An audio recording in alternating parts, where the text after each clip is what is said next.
Good morning everyone. ચલો, previous લેક્ચરમાં એક ક્વેશ્ચન સોલ્વ કરવા માટે આપેલો હતો. આમાં પહેલા ડાઉટ ક્વેરી હોય તો પૂછી શકો છો.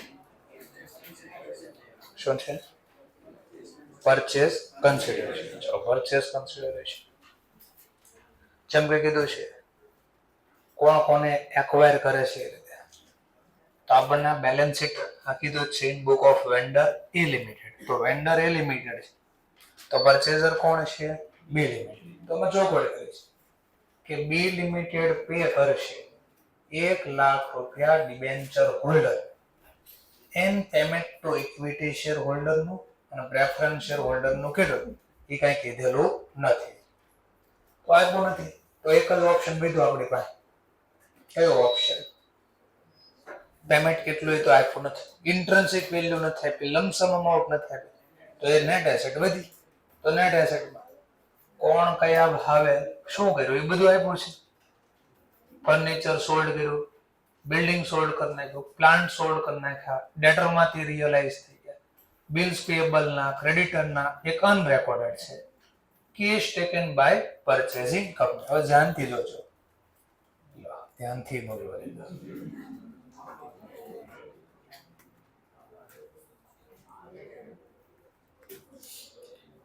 ચલો, એસેટમાં મારી પાસે શું છે? પહેલા building, furniture, plant. Building, furniture, plant. Okay. ત્યાર પછી એક નામ આપ્યું છે ડેટા. તો આ બધામાં તો એમ કહે છે કે વેચી નાખ્યો, પેલું બી વેચી નાખ્યો, પ્લાન્ટ બી વેચી નાખ્યો, ડેટરના બુક વેલ્યુ તો બુક વેલ્યુ આવે. ખાલી શું લઈ જાય છે? કેશ લઈ જાય છે.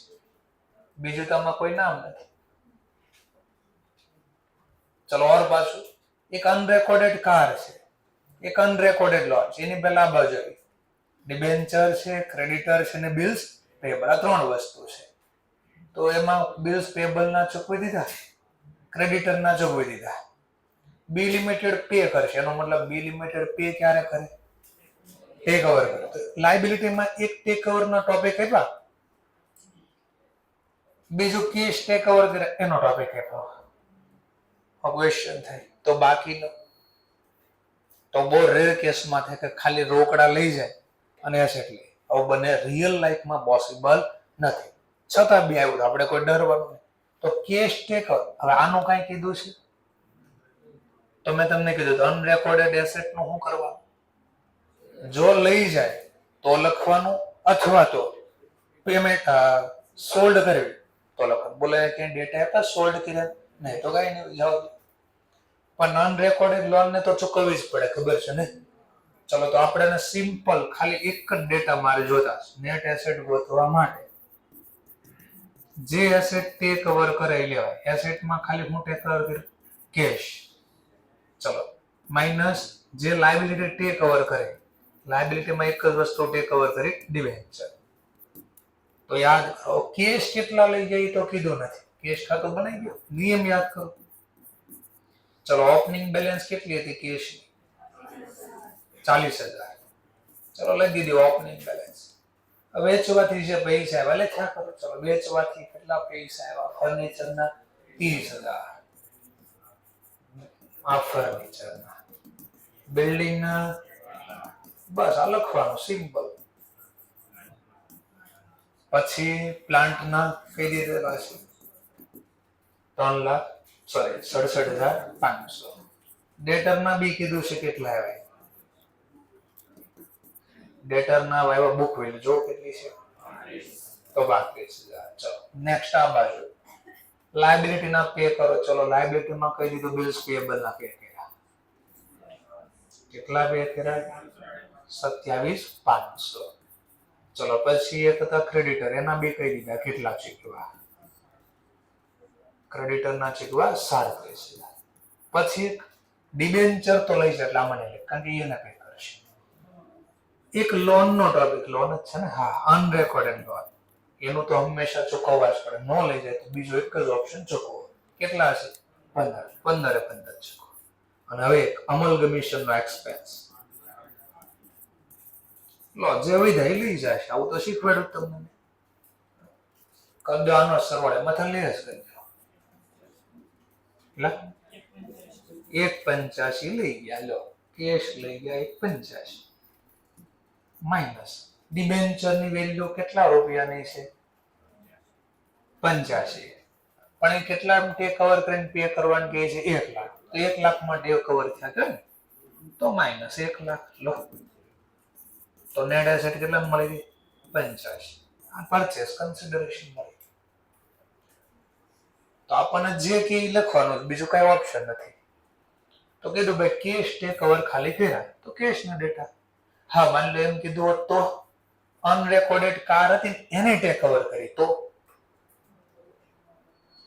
બીજું કઈ પ્રાઇસ નથી આપી તો કેટલા ગણત 5, તો ચલો 1.85 આ વત્તા કીધું હતો, અચ્છા નથી કીધું છતાં બે લખીએ. માની લો કાર બી ટેક કવર કરી, બીજી પ્રાઇસ નો આપી હોય તો book value to book value 65,000 minus liability, liability નું નામ છે ડિબેન્ચર, ડિબેન્ચર છે 1 લાખમાં, એગ્રી વેલ્યુ લેવાની તો બોલો પ્રાઇસ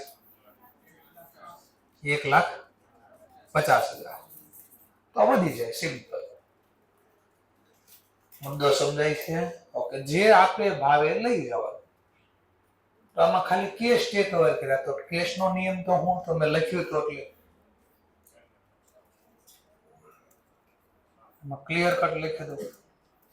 5 નંબરનો પોઈન્ટ હતો, કેશ ટેક કવર ન થાય તો કાંઈ નહીં, તો આપણે રિયલાઇઝેશન ખાતામાં નહીં બંધ કરવા, પણ કેશ ટેક કવર કરે તો રિયલાઇઝેશનમાં બંધ કરો. પણ કઈ પ્રાઇસે બંધ કરો તો લખ્યો જો if cash taken then first paid all expense and liability. પછી તો જો આખા લાયબિલિટી ના ચૂકવા, આ ખર્ચા ચૂકવા પછી, અને એસેટ વેચી એના પછી ચૂકવવા. માની લો અહીંયા નો લખો તો આ ટેક કવર તો કર્યો નથી તો આપણે જ વેચાય, આ નો લખો કેમ ચૂકવવાને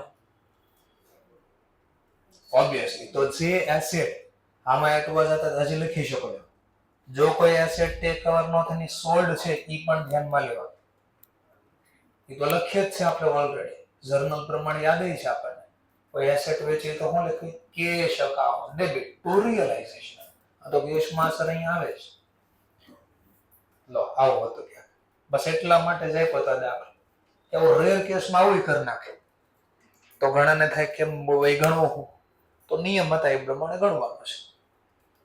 ચલો, તો આમાં તો કારે ટેક કવર નહોતી કરી ને, વડાઈ ગયો. લો જે જવાબ આવશે લખશું, કેશ લઈ ગયા 1.85, એમાંથી ડિબેન્ચર હટાવી દીધા માઇનસ ડિબેન્ચર.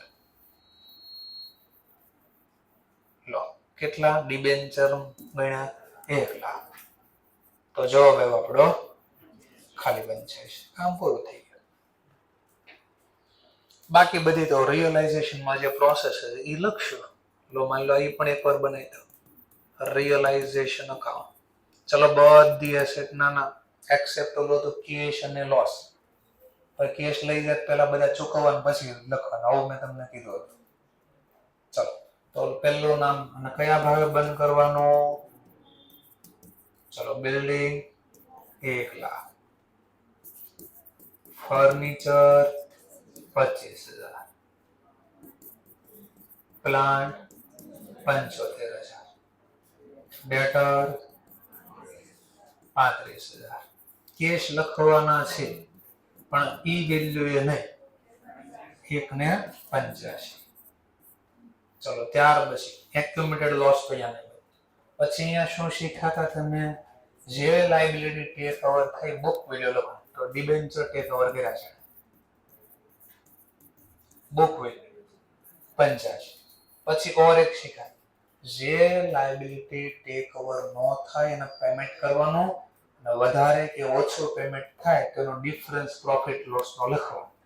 જેમ કે અહીંયા ક્રેડિટર આપ્યા છે 40,000, બટ પે કેટલા કર્યા ક્રેડિટર ને, ઓછા ચૂકવા વધારે, ઓછા ચૂકવે શું થઈ જાય પ્રોફિટ, તો અહીંયા લખી દે ક્રેડિટર કેટલા રૂપિયા બે વચ્ચેનો ગેપ લખી દો, 40,000 ની બદલે 37.5 ચૂકવા, 3 નો પ્રોફિટ. એમ બીજું એક બિલ્સ પેયેબલ હતા જે 25 ના હતા બટ ચૂકવા કેટલા 70, તો લોસ કર્યો, તો ના બાજુ લખશું બિલ્સ પેયેબલ અકાઉન્ટ. 37, 27,500, બટ ચૂકવવાના હતા માત્ર 25, તો બે વચ્ચેનો ગેપ, તો 2500 નો લોસ ગયો. ચલો હવે આવ્યું અનરેકોર્ડેડ અને પરચેસ કન્સિડરેશન લખી દઈએ. ચલો કોને છે નામ? પરચેસ કન્સિડર બી લિમિટેડ, બી લિમિટેડ અકાઉન્ટ કાઉન્સમાં લખી દો. શેના છે? Purchase consideration. કેટલો નક્કી થયો? 85,000. ક્યાંથી જવાબ લાવ્યા? કેમ કે વર્કિંગ નોટ 1 જડ્યો 2 3 જે નંબર આપ્યો. ચલો ત્યાર પછી અનરેકોર્ડેડ એસેટ કાર વાળો ટોપિક યાદ કરજો. એ લખવાનું જ નથી, માત્ર કયા કેસમાં લખવાનું? વેચો તો જ. તે કવર કરો તોય નહીં, કારણ કે ઓટોમેટિક આમ આવી જાય. જો કાર ટે કવર કર્યો તો આમાં રૂપિયા ઓટોમેટિક આવી જાય. તો અનરેકોર્ડેડ એસેટ માત્ર વેચો તો આમાં લખવાનું, કે નફો થઈ ગયો. પણ લાયબિલિટી મેં તમને કીધું એ તો લખવી જ પડે. કેમ? કારણ કે ટે કવર કરે તોય લખશું, નહીં ટે કવર કરે તો આપણે ચૂકવીને લખશું. લખવી તો પડે. ચલો લખી દે. તો પેલા લાવો ચોપડામાં લાવવાનું જર્નલ. બોલો ચોપડામાં લાવવાનું જર્નલ. નામ શું છે? Unrecorded loan. Realisation account debit to loan. Combine journal લખવી છોડ છે, મને કોઈ પ્રોબ્લેમ. કેટલા છે? 15. ચલો ચોપડામાં લાવ્યા પછી શું કરવાનું એને? તો જો ટેક કવર કરે તો બંધ કરવાનું. રિયલાઇઝ નો ટેક કવર કરે તો પેમેન્ટ કરી દેવાનું આપણે. ચલો આપણે પેમેન્ટ કરી. બીજી કોઈ પ્રાઇસ નથી આપી, કયા ભાવે લખો? Book value to book value. કરી દો પેમેન્ટ. બોલો જર્નલ, બોલો જર્નલ, બોલો. રોકડા ચૂકવાના. Loan account debit to cash. તો લોન ખાતું બંધ થઈ ગયું, બીજી અસર અહીંયા આવી ગઈ. જો કાંબો લો વેલો. એક નામ બાકી છે, ખર્ચો. અમલગમીશન નો ખર્ચ કર્યો. કેટલો કર્યો અમલગમીશન નો ખર્ચ? 8. મનમાં પાછી realisation account debit to cash. તો એક અસર અહીંયા આવી ગઈ કેશ ખાતામાં, એક આવશે રિયલાઇઝેશનમાં. અમલગમીશન નો એક્સપેન્સ 8,000. That's all. કરી દો પ્રોફિટ લોસ. ક્યાં ઘટે છે? સિમ્પલ હતો. કેશ ખાતું ઓટોમેટિક બંધ થઈ ગયો રિયલાઇઝેશનમાં.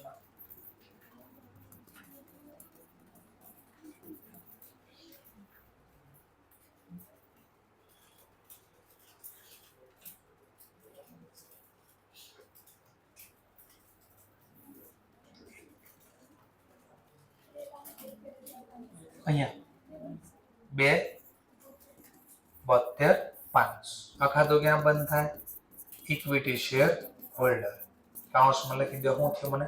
લોસ. ચલો હોલ્ડર નું ખાતું એકવાર બનાવી દઈએ. Preference share holder, equity share holder ખાતાને બંધ કરવાનું મનમાં જર્નલ. પહેલા કેપિટલ બંધ કરી. Preference share capital account debit to preference share holder. તો સામે નામ લાવશું પેલા કેપિટલમાં 50,000. ધેન આફ્ટર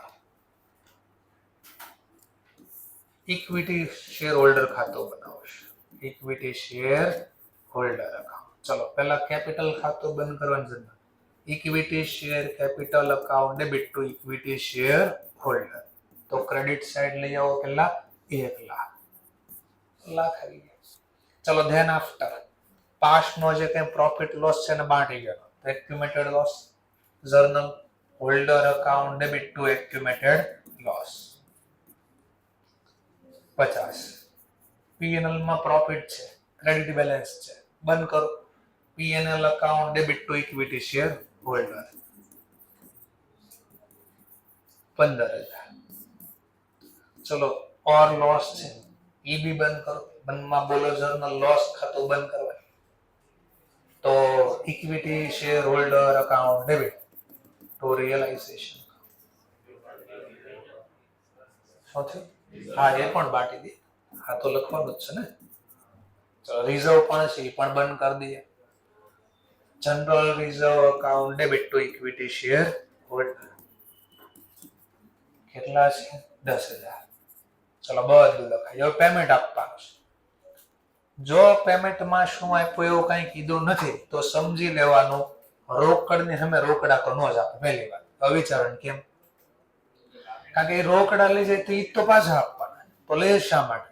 તો સિમ્પલ આને જે લેવાના છે પ્રેફરન્સ શેર વાળાને પ્રેફરન્સ શેર આપશું, ઇક્વિટી શેર વાળાને ઇક્વિટી શેર આપશું. ચલો આપી દો આને પ્રેફરન્સ શેર.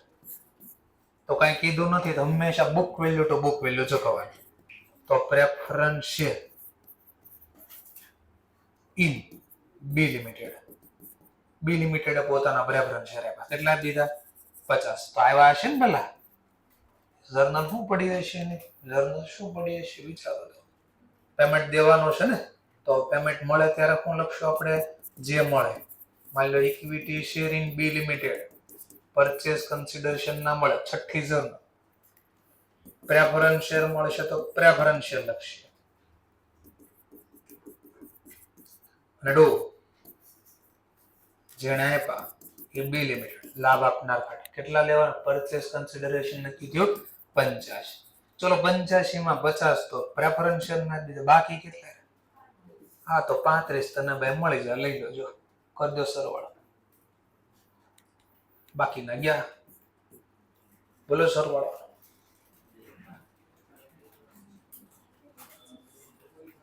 તો ક્યાંક લખવાનું બાકી રહી ગયું છે? હા અહીંયા લખવાને જ બાકી રહી ગયું. વેચી એના લોસ હમણાં તો એનો કોઈ ફરક નહીં પડે. ચલો ફર્નિચર વેચ્યું. મેં કીધું ને છેલ્લે ઓટોમેટિક ખાતું 0 થવું જોઈએ. નો થયું એટલે તરત મને ખબર પડી ગઈ કે લખતા ભૂલી ગયો. એક એન્ટ્રી ડબલ એન્ટ્રી નો પાડી. ફર્નિચર વેચવાથી આવ્યા 30. બિલ્ડિંગ તો book value to book value. Building ના આવ્યા 1 લાખ. ચલો પ્લાન્ટ ને વેચ્યાના ડેટા આપ્યા છે. પ્લાન્ટ વેચા 67,500. ડેટર માંથી રિયલાઇઝ થયા જેટલા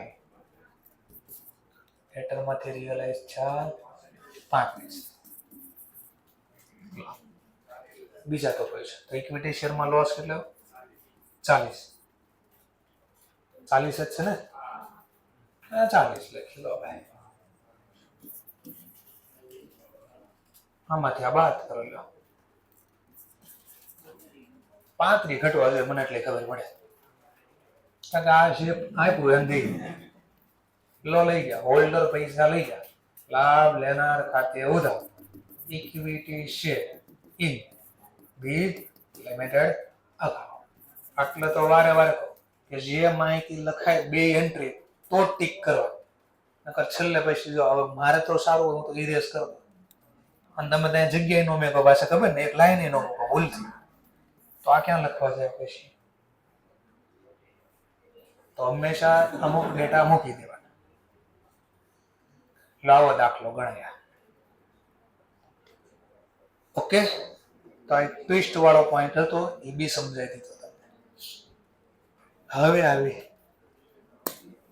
પાર્ટ 1 પર અમલગમેશનમાં પાર્ટ 2 સ્ટાર્ટ. જેમ વેચનારની બુકમાં જર્નલ એક વેન્ડરની બુકમાં વેન્ડરને લિક્વિડેટરના નામથી બી ઓળખાય. વેન્ડર બોલો. બીજું નામ હતું ટ્રાન્સફરી કે ટ્રાન્સફરર. વેચનારની વાત કરું છું. ટ્રાન્સફરર. અમલગમીટેડ કે અમલગમીટિંગ? અમલગમીટેડ. ટિંગ નહીં. ઓકે સરસ. તો ખબર પડી. તો અહીંયા જે વાત કરું છું હવે પરચેઝરના ચોપડામાં વાત કરું છું. વેન્ડી કંપનીના ચોપડામાં વાત કરું છું. ક્લિયર મુદ્દો? તો સ્ટાર્ટ કરીએ. એક જે 15-20 કે અડધી કલાક જે સમય લાગે જે અત્યારે કામ કરીશ છેલ્લે ચેપ્ટર પૂરું થાય ત્યાં સુધી કામ કરીશ. આટલું આવડી ગયું તો સમજવાનું આખો ચેપ્ટર બાકીનું આવડી ગયું. એક સાથે બંને વસ્તુ તમને સમજાવવાનો પ્રયત્ન કરું છું. ચાલો સ્ટાર્ટ કરું છું. કોના ચોપડામાં પહેલા વહીવટ લખું છું? In book of purchaser. ખરીદનાર.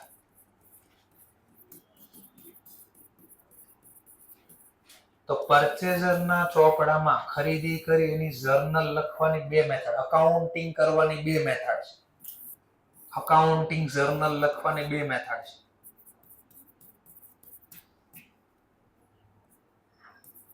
અકાઉન્ટ જર્નલ લખવાની બે મેથડ છે. એક મેથડ નું નામ છે એમાં અમુક વસ્તુ કોમન રહેશે. એક મેથડ નું નામ છે nature of purchase, purchase method. એક મેથડ નું નામ છે પુલિંગ ઓફ ઇન્ટરેસ્ટ બોલો તોય ભલે, અથવા મર્જર મેથડ બોલો તોય ભલે, બે એક જ ટોપિક છે. તો એ લખી દો nature of merger. Merger method બોલો તોય ભલે, અથવા બીજા નામથી ઓળખાય, બાજુ આગળ લખ્યું હશે પુલિંગ ઓફ ઇન્ટરેસ્ટ, તો બંને એક જ છે. Pooling of interest.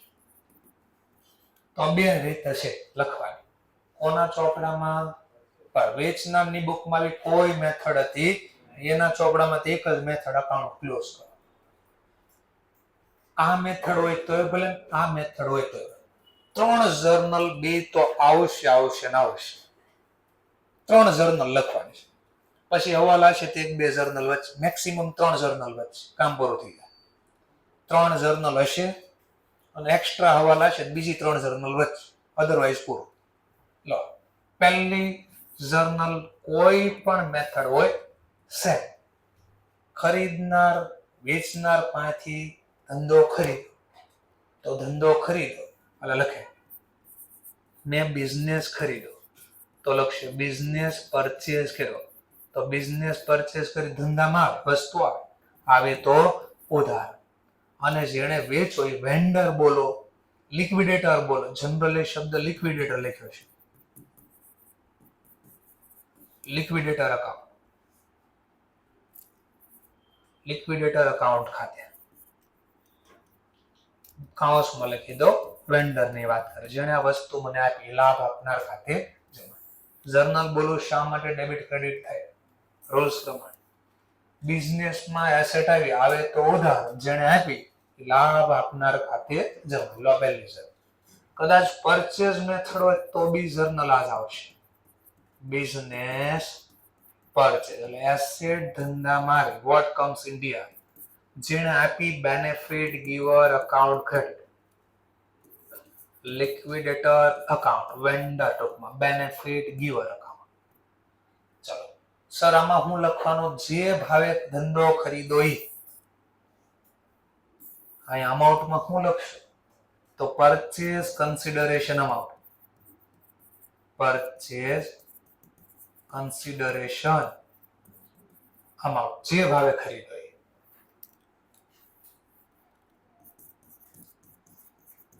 Purchase consideration amount, જે ભાવે ખરીદો એ ભાવે. અને નક્કી કરવાની કેટલી રીત છે? પરચેઝ કન્સિડરેશન નક્કી કરવાની કેટલી રીત છે? 4. લમસમ, નેટ એસેટ, પેમેન્ટ અને છેલ્લો ઇન્ટરેસ્ટ. જે આગળ ગણતા હતા એ જ, કારણ કે એકને મળે તો એક જ ચૂકવા હોય. તો કોઈ પણ ની બુક હોય પરચેઝ કન્સિડરેશન તો બે માં એક જ રીતે નક્કી થાય. ચલો બીજી જર્નલ ધ્યાન દીજો. ચલો આટલું લખો, તમને શું ખબર પડે મેં ધંધામાં શું ખરીદ્યું? તમને એટલું લાગે બસ આવી ધંધામાં ખરીદી, પણ બસ ની અંદર લાવ્યા શું? તો ધંધો સાંભળો, બરાબર સાંભળો. આ ખાતું બંધ કરવાનું, ખાતું બંધ કરવાનું કે ભાઈ આ બંધ કરીને અમને દેખાડો શું લાવ્યા તમે ધંધામાં. તો આને કઈ બેલેન્સ છે? ડેબિટ બેલેન્સ વાળું ખાતું બંધ કરવા credit to business purchase account. ચલો હવે જે એસેટ લાવો, 2-3 એસેટ ના નામ લખી દઉં છું. મશીન લાવ્યા છું, પ્લાન્ટ લાવ્યા છું, એકાદી કરંટ એસેટ હશે, ડેટર કે જે ટૂંકમાં લાવ્યા. એકાદ 2 લાયબિલિટી ના નામ બી લખી દો. લાયબિલિટીમાં શું લાવ્યા છે? તો 2 નામ તો કોમન બધાને ખબર હશે, એક ક્રેડિટર અને એક ડિબેન્ચર.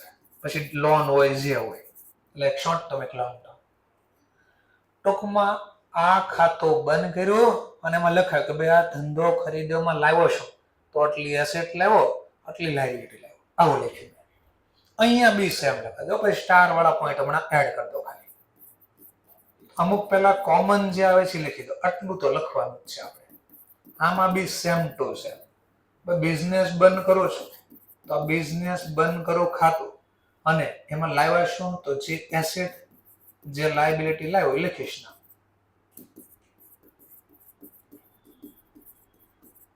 તો બિઝનેસ પરચેસ અકાઉન્ટ આટલું લખાઈ ગયું પહેલા. ચલો નેક્સ્ટ. પછી ત્રીજી જર્નલ એડ થાય. 3 જર્નલ લખવાની, 3 ત્રીજી જર્નલ. બે વસ્તુ ખરીદીને લાવ્યા કોણ પાસેથી? લિક્વિડેટર એટલે વેન્ડર એટલે વેચનાર. તો વેચનારને પૈસા બી દેવા પડશે ને. ચલો પૈસા આપી દે. વેચનારને પૈસા. તો જેનથી પૈસા આપું એ નામ લખીશ. રોકડા ચૂકવો તો રોકડા લખીશ. લખી દે. કોણ પૈસા લઈ ગયો? લિક્વિડેટર પૈસા લઈ ગયો. વેન્ડર પૈસા લઈ ગયો. લાભ લેનાર રોકડા ખલાસ થઈ ગયા, પતી ગયા પૈસા.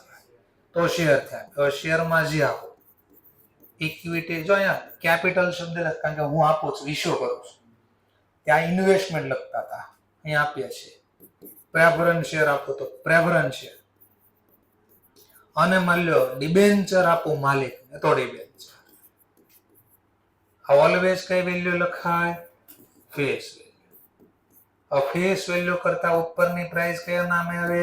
સિક્યોર. માની લો 10 રૂપિયાનો શેર હતો, આપણે ઇન્ટ્રિન્સિક વેલ્યુમાં જોયું, પણ પ્રાઇસ તો વધારે હોય માર્કેટમાં. તો ફેસ વેલ્યુ કરતા ઉપરની પ્રાઇસ આવે તો કયા નામથી જાય? Security premium.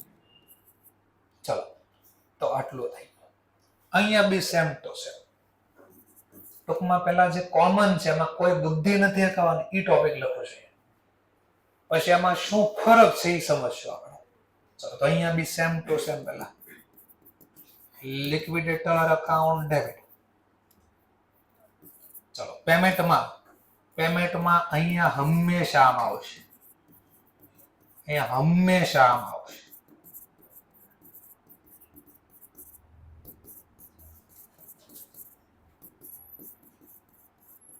શું કામ? એ બધા રીઝન હમણાં જોવાના છે.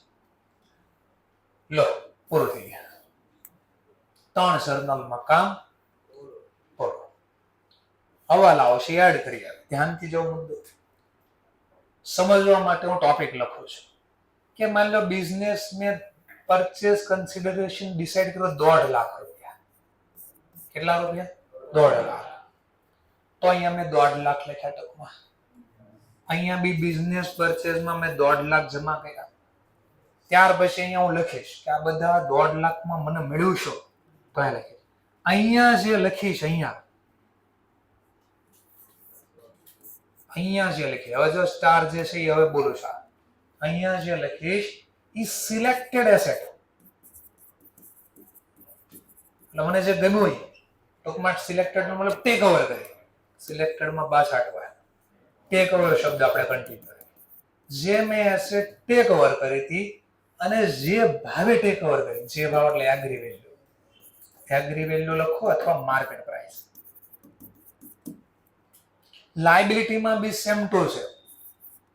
જે મેં લાયબિલિટી ટેક ઓવર કરી છે અને જે ભાવે, પછી એગ્રી ભાવ ને બુક વેલ્યુ સેમ હોય તોય ભલે, વધારે હોય તોય ભલે, ઓછી હોય તોય ભલે, અને માર્કેટ પ્રાઇસ કહેવાય. લો, સમજવા માટે ધ્યાનથી જો. મેં 1.5 લાખમાં આ હતો 2 લાખ ને બધી એસેટ નો ટોટલ છે 290. આ બધા ત્રણેયનો સરવાળો. અને એની સામે સમજવા માટે લાયબિલિટી લાવ્યો, આ બંનેનો સરવાળો થઈને 140. બોલો, એસેટ મળી કેટલા મને? સામે લાયબિલિટી કેટલા લાવ્યો? તેનો બરાબર નેટ એસેટ લખી. નેટ એસેટ નું સૂત્ર બોલો.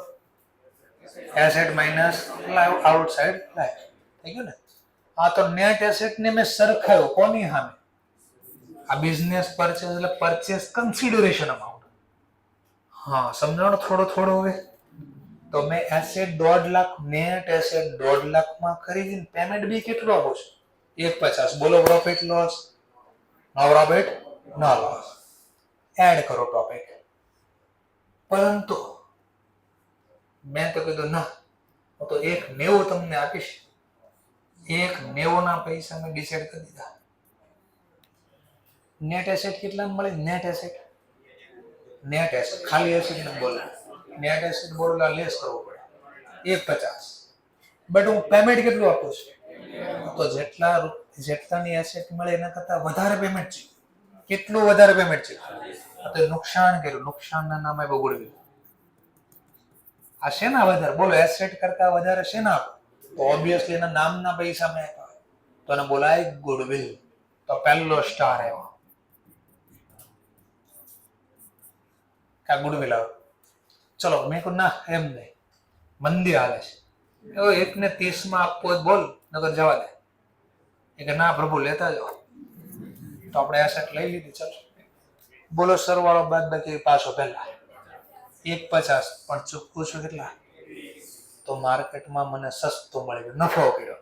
અને નફાને નામ આપીશ કેપિટલ રિઝર્વ. મૂડી આ એસેટ. બોલો, કેવા નેચરની એક્ટિવિટી? રેવન્યુ કેપિટલ એવું શીખાતા 11-12 ફાઉન્ડેશનમાં કે જેનો બેનિફિટ મોર ધેન 1 યર મળે એવા કઈ ખર્ચા કરો તો એને કયા નામથી ઓળખે? કેપિટલ. હા, તો કેપિટલ નેચરનો મને નફો છે. કેપિટલ રિઝર્વ એટલે નફો. ખબર પડી થોડી? તો બેમાંથી એક આવશે, બંને ક્યારે નહીં આવે. કા પેમેન્ટ વધારે આપીશ, કા ઓછો આપીશ. ક્લિયર? That's all. આવો આવાજ ફરીથી પાછો અહીંયા ધ્યાનથી બોલો, એ સાંભળજો. હવે જે કઈ ખ્યાલ છે બધો હવે અહીંયા ચાલુ છે. એટલે અહીંયા તો કોઈ મગજમારી જ નહોતી, કામ પૂરું, બસ એટલમ કામ પૂરું. જે છે હવે આ છે મર્જર અથવા પુલિંગ ઓફ ઇન્ટર. જો એટલું સમજાઈ ગયું, કદાચ હવે હું આગળ પછી જો કોઈ ધ્યાનથી દાખલા ગણે તો મારે જરૂર ન પડે. જે કાંઈ સમજવાનું છે આ છે. અહીંયા પછીથી મારી જરૂર ન પડે જો એટલું આવડી જાય તો. અહીંયા જે હું અહીંયા લખીશ એ લખીશ ઓલ એસેટ, બધી જ એસેટ અને બુક વેલ્યુ, ઓલ લાયબિલિટી અને બુક વેલ્યુ. ગમે એ નહીં, બધું જ ફરજિયાત લઈ લઈશ. બધું જ તમારું છે, તમારો છે, મારું તમારું છે. બધી જ એસેટ, બધી જ લાયબિલિટી લઈ લઈશ. બોલો, શું સમજાય છે? Next point. હમણાં પછી સ્ટાર એડ કરીએ. ચલો, સમજવા માટે પહેલા આ બુક વેલ્યુ હતી. પરચેસ કન્સિડરેશન અગેન પહેલા 1.5 લાખ જ નક્કી કરો. 1.5 લાખ. ચલો, બધી એસેટ મતલબ 3 જ એસેટ હતી જેની બુક વેલ્યુ હતું સમજવા માટે 2,25,000. જો અહીંયા માર્કેટ ભાવ ગણ્યો તો અહીંયા કઈ ભાવ ગણો છો? Book value. આમાં 3 એસેટ ગમતી હતી, 3 લીધી, પણ માર્કેટ ભાવે લીધી. અહીંયા કીધું માર્કેટ ભાવ નહીં, હું તો બુક વેલ્યુ બધું લઈ લઈશ. ચલો, લાયબિલિટી બી લીધી. બધી જ લાયબિલિટી 2 જ હતી માની લો, અને મેં 75,000 માટે કવર કરી.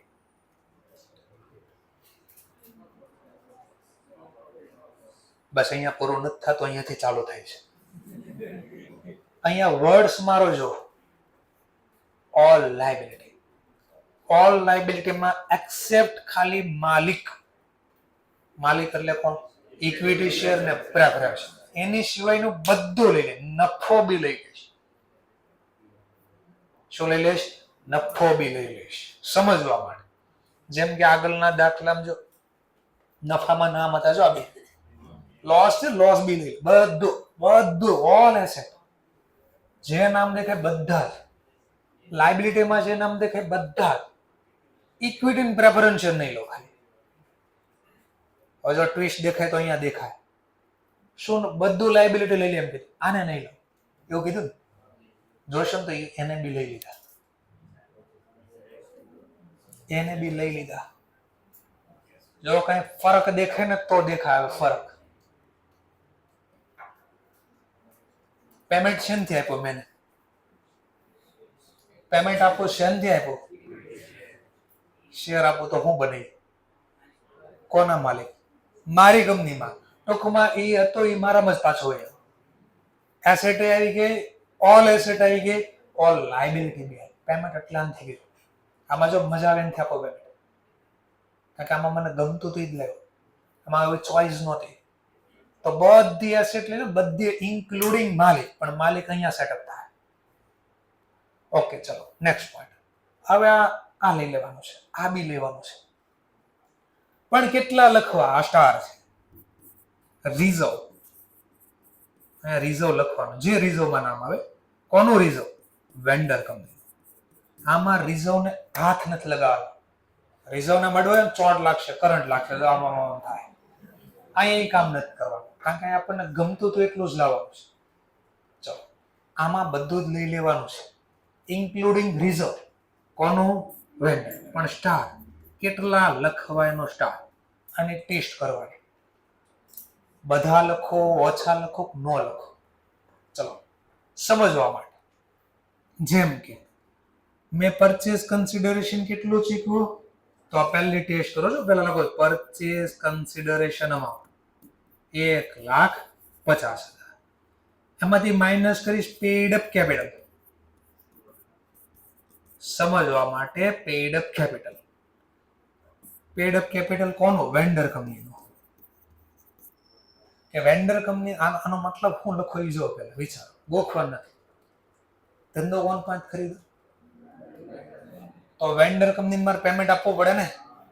તો એને રોક્યા હતા કેટલા? વેન્ડરના માલિકે રોક્યા હતા કેટલા? રોકાણ લખો છો, અને સામે હું પેમેન્ટ કેટલું આપું છું. તો માની લો 1.5 લાખ રોક્યા હતા, અને 1.5 લાખ જ હું આપું છું. બોલો, 1 રૂપિયો વધારે આપો, પણ ઉલટાનો મને ફાયદો શું થઈ ગયો? નફો મને મળી ગયો. તો બધું અહીંયા લખી દે, પણ હવે ચેન્જીસ કરતો જાઓ, ચેન્જીસ કરતો જાઓ. માની લો પરચેસ કન્સિડરેશન 1.5 લાખ, 1.5 લાખ માની લો 1.80 ડિસાઈડ થયું. કેટલો ડિસાઈડ થયું? 1.80. તો ધ્યાનથી, માલિકનું રોકાણ તો અગેન 1.50 જ છે, પણ પેમેન્ટ નક્કી કેટલું થયું? 1.80. કેટલા એક્સ્ટ્રા શીખવા? તો સૌથી પહેલા જે extra payment, access payment, extra payment, આને રાઇટ ઓફ કરવાનું. આ કેમ રાઇટ ઓફ કરવાનું? જો વિચારો, એક બાજુ હું વધારે ચૂકવું છું, અને બીજી બાજુ મેં કાંઈ કામ નહોતું કર્યું, છતાં એનો નફો હું લઈ લઉં છું. બોલો છે, સમજાય છે? આ નફો કોનો હતો? આપણો છે નફો. કોનો છે? આ તો મફતમાં મને મળી ગયો ને. બીજી બાજુ એક્સ્ટ્રા આપું છે ને. સમજવા માટે થોડી આ રકમ અહીંયા માની લો, સમજવા 50,000 છે, સમજવા 50,000 છે. તો હું પહેલા વેન્ડર કંપનીના રિઝર્વ માંથી માંડી વળીશ. રિઝર્વ પીએનએલ જે છે ને એ માંડી વાળીશ, એમાંથી માંડી વાળી 30. મારા પાસે હતો કેટલો નફો? મેં કીધું 50. તો ધ્યાન અહીંયા રાખજો, અહીંયા લખ્યું નથી એવું સમજાવું છું, એટલે હું બોલું એ સાંભળવું પડશે. મેં ધારણા કરી નફો કેટલો છે? 50. એમાંથી માંડી વાળ્યા કેટલા? 30. હવે કેટલા વધ્યા? તો અહીંયા 20,000 લખી જાય. 20,000. સમજાણો ટોપિક ક્યાં? ચલો એમને માની લો મેં પેમેન્ટ આપ્યું 2,10,000. 2,10 આપ્યું. ચલો હવે જરા ચેક કરીએ. બોલો કેટલા એક્સ્ટ્રા આપું છો? 2,10 આપ્યા મેં. 60. ચલો એક તો એનો મતલબ 60,000 મેં લોસ કર્યો. મફતમાં મારે પાસે નફો એનો આવી ગયો હતો ને, કેટલા રૂપિયા? બધો વાપરી નાખ્યો. એનો મતલબ એનો નફો એને પાછો આપી દીધો, તો હજી કેટલા? તો એનો મતલબ હવે 10 મારો લોસ થયો. ઓટોમેટિક જો અહીંયા ઘટતા છે. ચેક કરો, આનો સરવાળો કરો કેટલો છે? 3 લાખ. રિઝર્વ તો 0 થઈ ગયો, કઈ નો લખ્યું. એમાં હટાવો, કેટલાનો લોસ છે? તો 90,000 નો લોસ આપણે એ માંડી વાળશું. બોલો એ સમજાય છે? તો આજે એક્સ્ટ્રા પેમેન્ટ નો મને લોસ થાય એ હું માંડી વાળીશ. બરાબર જોયો શબ્દ, પીએનએલ અથવા જનરલ રિઝર્વ. કોનો પીએનએલ કે જનરલ? Purchasing company. કેમ સર પરચેસિંગ કંપનીનું બોલ્યા, વેન્ડર કંપનીનું કેમ ન બોલ્યા? આ વેન્ડરનું તો ઓલરેડી અહીંયા રાઇટ ઓફ કરી નાખ્યું બધું જ. એનો મતલબ આવો થયો. જોજો નેટ એસેટ કેટલાની ખરીદી, જરા સરવાળો કરો. 225 - 75, 3 ક્યાંથી થાય? 1.5 લાખ. અને પેમેન્ટ કેટલું નક્કી કરી નાખ્યું મેં? 2,10,000. કેટલા વધારે આપ્યા? તો 60,000 વધારે આપ્યા. તો 60,000 જો કઈ રીતે અહીંયા લોસ થાય? 60,000 રાઇટ ઓફ થાય. તો સર આ મેથ નથી, બીકોઝ ઓફ મેં બેલેન્સ શીટ ધારેલી છે. 0 બધું થઈ જાય, શીખવાડીશ ત્યારે આવે ત્યારે. અત્યારે ખાલી હિન્ટ આપવું છે, આવું ક્યાંક થાય આ સ્ટાર વાળા પોઈન્ટ. સર તો અહીંયા ગુડવિલ ક્રિએટ થતી હતી, તો અહીંયા ગુડવિલ લખજો ને, ઓર પાછું નહીં, ઓર પાછું ડિટેલમાં પાછું લખ્યું છે બુકમાં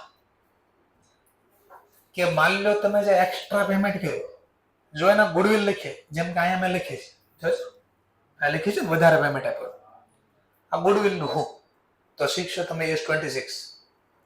goodwill as soon as possible write off કરી નાખવાની. એઝ સુન એઝ નો મતલબ હું સર વિધિન 5 years.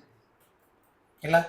હા, પછી જસ્ટિફાય કરીએ કોને એનો બેનિફિટ વધારે મળે તો 5 વર્ષ કરતા વધારે સમય લખીએ, અધરવાઇઝ 5 વર્ષમાં માંડો. જોજો હમણાં માંડી વાળો. ચલો, ગુડવિલ ને કઈ બેલેન્સ માંડી વાળવા,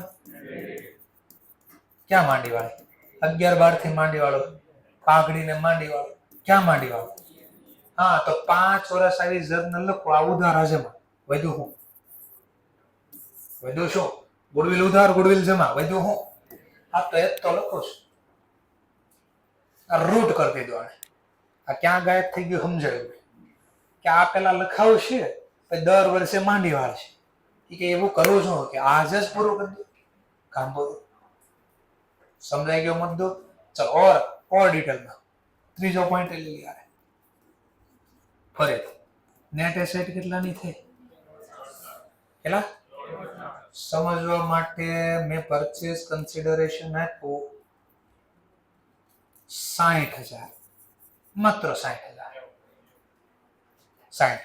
ધ્યાનથી જોજો, પરચેસ કન્સિડરેશન તો 60,000 આવી ગયું. આ 75,000 આ બે ભેગી થઈ. વેન્ડર કંપનીના ટેસ્ટ કરો પેલા.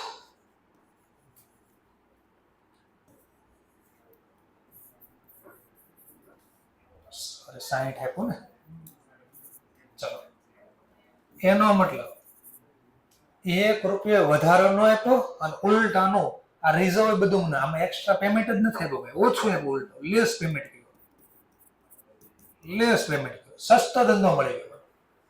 તો આનો મતલબ રિઝર્વ તો ₹1 નો વપરાણો, તો રિઝર્વ તો વેન્ડર નો બધું આવી જાય. કેટલા ધાર્યા હતા આપણે? 50. ઈ પણ આવી ગયા. ચલો, હવે કઈ ઘેટા તો આનો સરવાળો કરો ત્રણેયનો.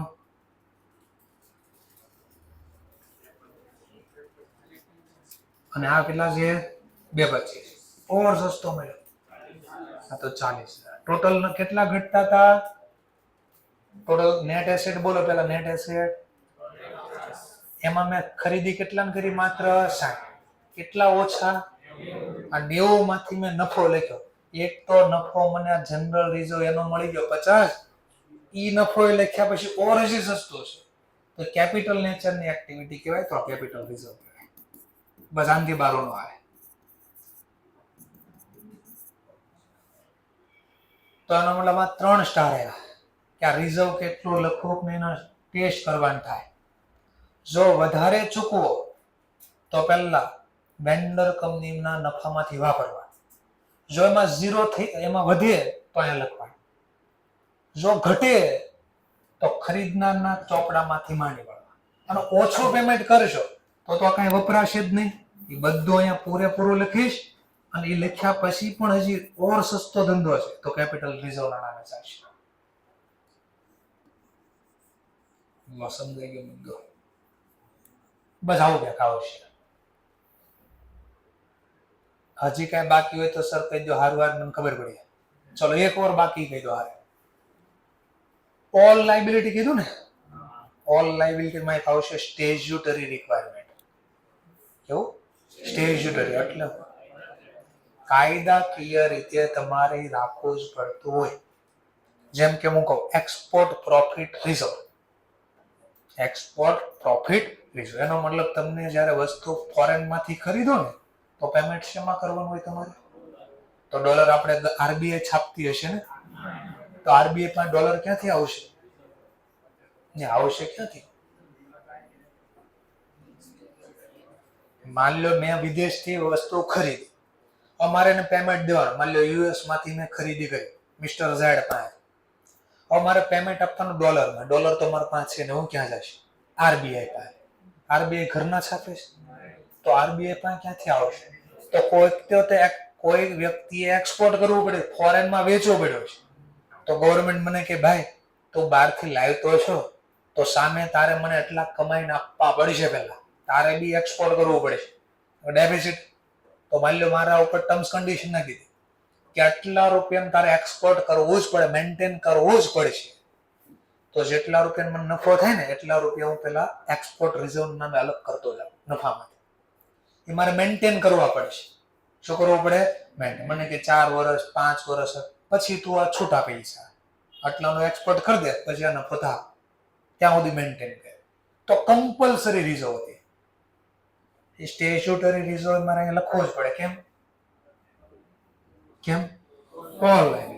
તો અહીંયા સ્ટેચ્યુટરી રિઝર્વ લિસ્ટ પણ આપ્યો, સ્ટેચ્યુટરી રિઝર્વ. આ તો અહીંયા આવશે, આમાં કોઈ સ્ટાર નથી. પણ ધ્યાનથી જો, અહીંયા એ નો આવે. કેમ નો આવે? મને જે ગમતું હોય જ લઉં. પણ ગવર્મેન્ટ કે ભાઈ અહીંયા તાર પાસે ચોઈસ નથી, આ અમારું રિઝર્વ છે, એક્સપોર્ટ રિઝર્વ, તાર મેન્ટેન કરવો જ પડશે. પણ હું કહું મેં ક્યાં કંઈક આ મશીનરી તો ફોરેનથી મિસ્ટર ઝેડે ખરીદી, પણ એ મશીન તાર પાસે આવ્યું ને ભાઈ, એનો રિઝર્વ તારે મેન્ટેન કરું. તો એક્સ્ટ્રા જર્નલ જે બોલો છું આ ચોથી સ્ટેચ્યુટરી રિઝર્વ અથવા સ્ટેચ્યુટરી અમલગમીશન રિઝર્વ જર્નલ બધું લખીને અંદર મેં આપ્યું છે. અને સ્ટેચ્યુટરી રિઝર્વનું નામ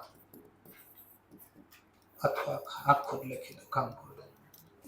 અમલગમીશન એડજસ્ટમેન્ટ રિઝર્વ અકાઉન્ટ, અને અહીંયા સ્ટેચ્યુટરી રિઝર્વનું નામ જે નામ આપ્યું છે. આમાં એક્સ્ટ્રા જર્નલ આવશે, આમાં એ એક્સ્ટ્રા જર્નલ નહીં આવે. કેમ નહીં આવે? બીકોઝ આ ઓલરેડી ઓલ લાયબિલિટી એનું નામ આવી ગયું છે કે ત્યાં તો બધું જ લાવવાનું હતું, એટલે ઓટોમેટિક આવી ગયું. અને આમાં બધું નહોતા લાવતા. કયું લાવતા હતા? જે ગમે. અને આ કોકની જવાબદારી આપણને ગમે ને એટલે ના પાડે. પણ ગવર્મેન્ટ કે ભલે તને ના ગમે, મારો કાયદો છે, તારે પાલન કરવું પડશે. સમજાઈ ગયો? બસ આવો ક્યાંક દાખલો હતો. આવો જ કરવાનું થાય, બસ પૂરું.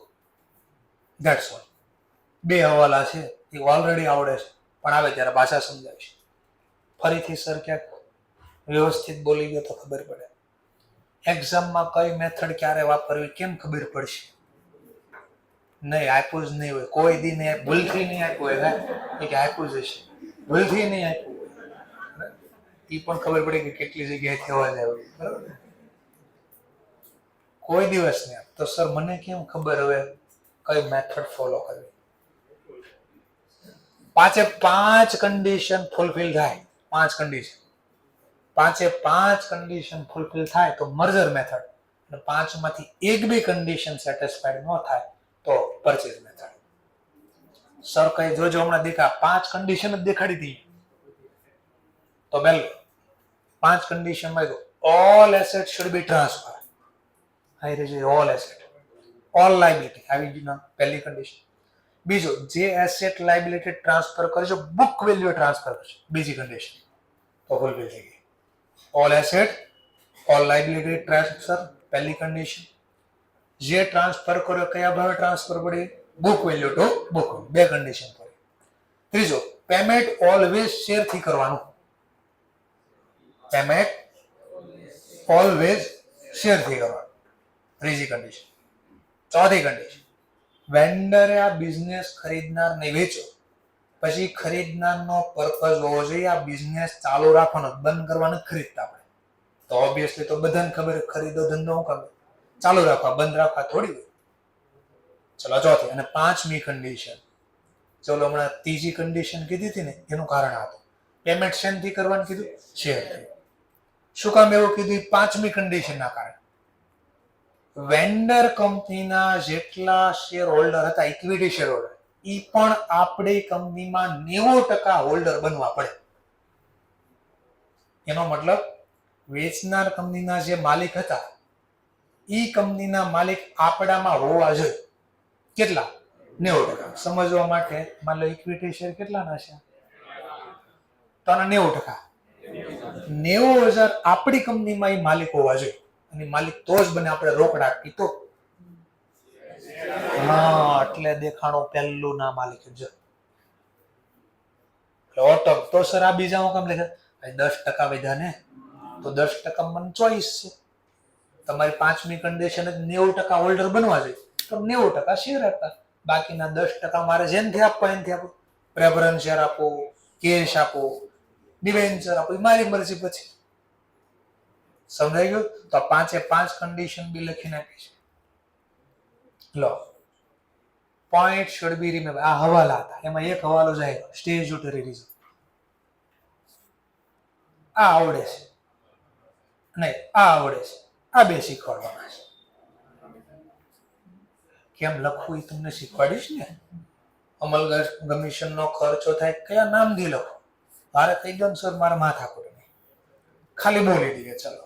તો અમલગમીશનનો ખર્ચ, અમલગમીશનનો ખર્ચ આપણે જો ખરીદનાર ચૂકવે છે, વેચનાર ચૂકવે તો આપણે કઈ લેવા દેવા નહીં. મેં ચૂકવો, ધ્યાનથી બોલવું જોઈએ. રોકડેથી ચૂકવો તો કેશ, શેરથી ચૂકવો તો શેર, પણ જનરલી ખર્ચા હંમેશા રોકડેથી ચૂકવો, એટલે કેશ આવશે. કેશ અથવા બે. ઉધાર શું કરો? અહીંયા પ્રશ્નાર્થ છે, અહીંયા બી તો કેશ. ઉધાર શું કરો? ઓપ્શન છે, ઓપ્શન છે. ગુડવિલ અકાઉન્ટ ડેબિટ અથવા કેપિટલ રિઝર્વ ડેબિટ અથવા બંને. કોઈ એક નામ લખીશ, કા ગુડવિલ, કા કેપિટલ રિઝર્વ, કા બંને. ક્યારે આવશે એ પણ કહીશ, બધું સમજાવીશ. અહીંયા શું? અહીંયા તો બને ત્યાં સુધી આમ છાપ દેવાનું કામ. બધું અંદર મેં લખેલું છે. તો આ વાલો તમને શીખવાડી દીધો. શેનો? અમલગમીશનનો ખર્ચ. ખર્ચો ચૂકો, રોકડ જાય તો જમા. ઉધાર શું કરું? આ નામ કેમ આવવા પડે એ બી સમજાવીશ. બુકમાં જ ખાલી કીધું છે એટલું લખી નાખશે, આપણે છાડી દેવાય. કેમ આવું કર્યું એનું કારણ બીજું છે. આની એક્સ્ટ્રા જર્નલ નથી લખવાની, બીકોઝ અહીંયા આવી ગયું છે. તો આ એક્સ્ટ્રા જર્નલ અહીંયા છે, એટલે એને અલગથી લખવાનું નથી. અહીંયા ન લખવાનું કારણ અહીંયા છે, બાકી બધું લખવું પડશે. આ હવાલ અત્યારે ડિસ્કશન નહીં કરી. આ તો ઓલરેડી આવડે છે એટલા માટે. તો કઈ જણ આવડે છે સર? તો સમજવા માટે. મતલબ બંને કંપની અલગ અલગ હતી, એકબીજાને વસ્તુ ખરીદ વેચાણ કરતા હતા. મતલબ લોન આપી હતી આપણે. હું ખરીદનાર કંપની છું, મેં વેચનાર કંપનીને ઓલરેડી લોન આપેલી છે 10 લાખની. હવે શું થાય વિચારો તો.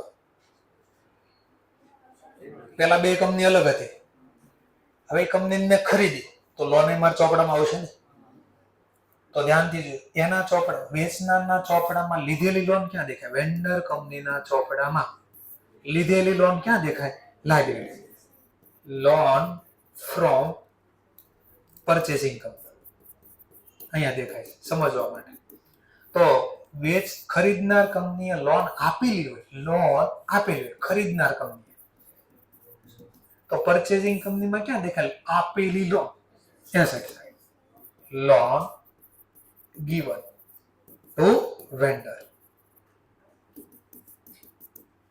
હવે હું માની લો પેલા બે કંપની અલગ હતી, હવે આ કંપનીને ખરીદી લે છે એટલે આમાં આવી જાય છે, તો લાયબિલિટીમાં લોન આવી. માની લો ડિબેન્ચર છે, લોન આવી.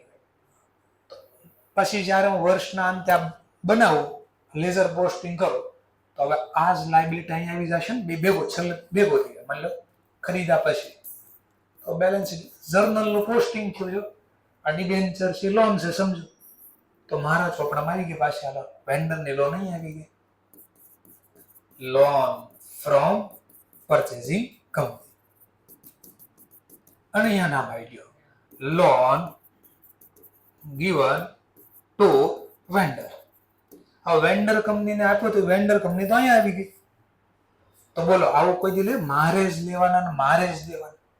અને આવું પેલા શીખાત શેર બાયબેક વખતે કે આપણે જે શેર ઇસ્યુ કર્યા તે અહીંયા લખ્યા, પછી બાયબેક કરો ત્યારે અહીંયા એઝ ઇન્વેસ્ટમેન્ટ ન લખાયા. જો તો કોણ ભાગ લેવા જાય? તો કોને આપી? વેન્ડર તો અહીંયા આવી ગયો. હવે આ કે મારે દેવાના કોને? તો પરચેઝિંગ કંપની તો છે. આને કહેવાય કોન્ટ્રા એન્ટ્રી. શું કહેવાય? તો સામે ટૂંકમાં ઇન્ટરઓવિંગ ટ્રાન્ઝેક્શન, એકબીજાને દેવાના હતા, કેન્સલ કરો. આવડે કેન્સલ કરતા? વિચારો, લોન લીધેલી હોય અથવા આપેલી ગમે કઈ બેલેન્સ હોય ગોતતા આવડે? લોન આપેલી હોય તો કઈ બેલેન્સ હોય? તો એને ખાતું બંધ કરવા credit.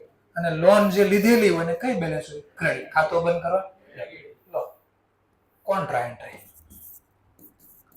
Loan from purchasing company account debit. Loan given cancel. એટલે કોન્ટ્રા એન્ટ્રી. કામ પૂરું. અહીંયા સેમ જ જર્નલ લેશે સામે. સર લોન જ હોય એવું નહીં, ડેટર ક્રેડિટર હોય છે.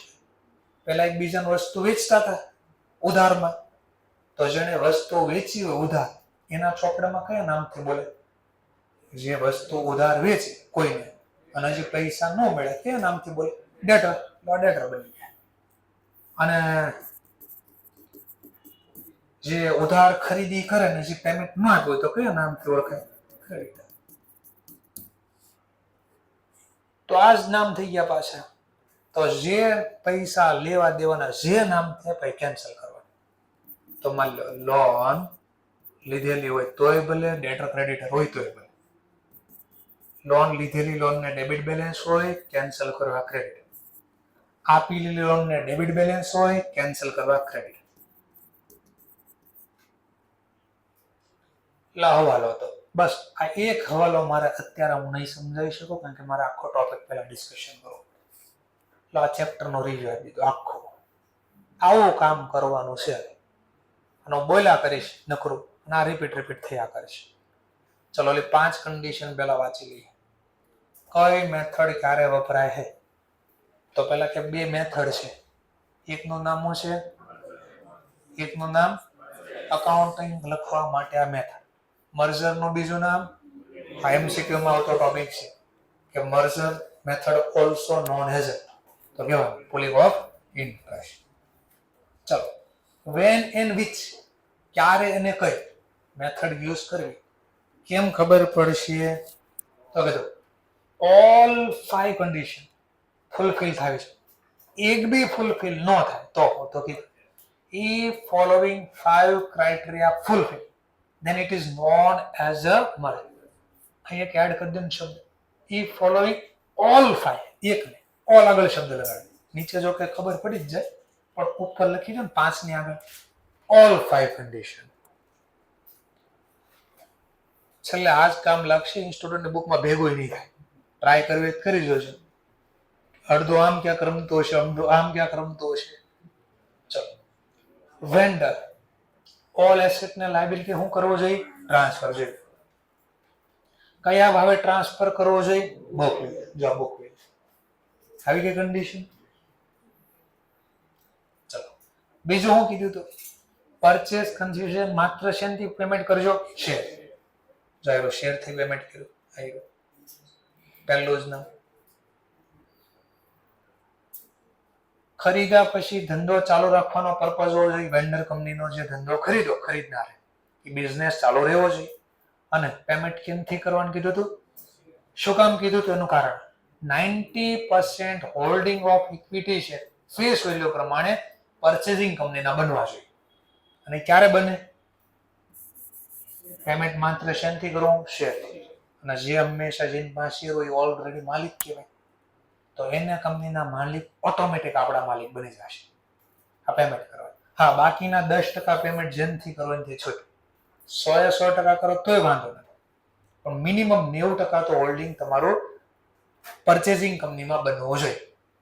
અને કીધું if any of above 5 criteria not fulfilled then it is known as a purchase. જો હમણાં શા માટે પરચેઝ મેથડ બની? જો આ પહેલો જ વર્ડ શું કીધું હતું? ઓલ એસેટ નું તો કીધું. શું કીધું? ટેક. અને કયા ભાવે? અહીંયા પહેલી ને બીજી કન્ડિશન શું હતી? જો વાંચી દો.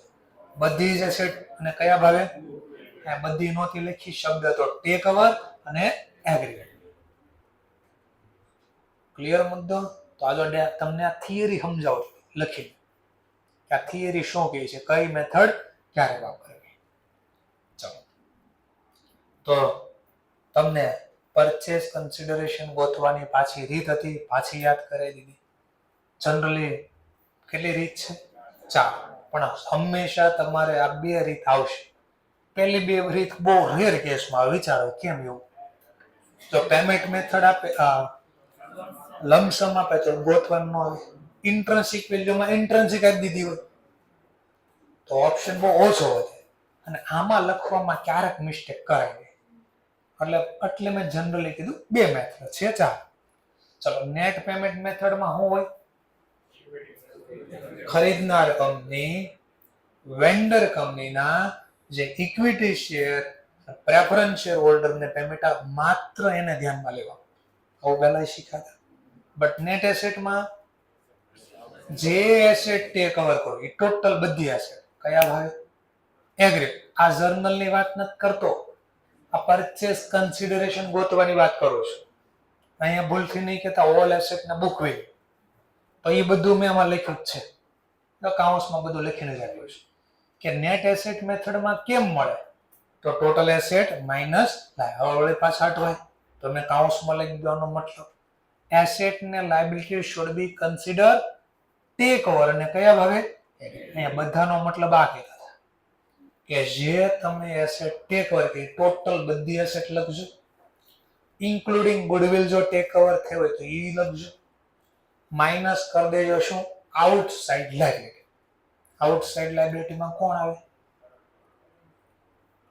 નોન કરંટ લાયબિલિટી અને કરંટ લાયબિલિટી.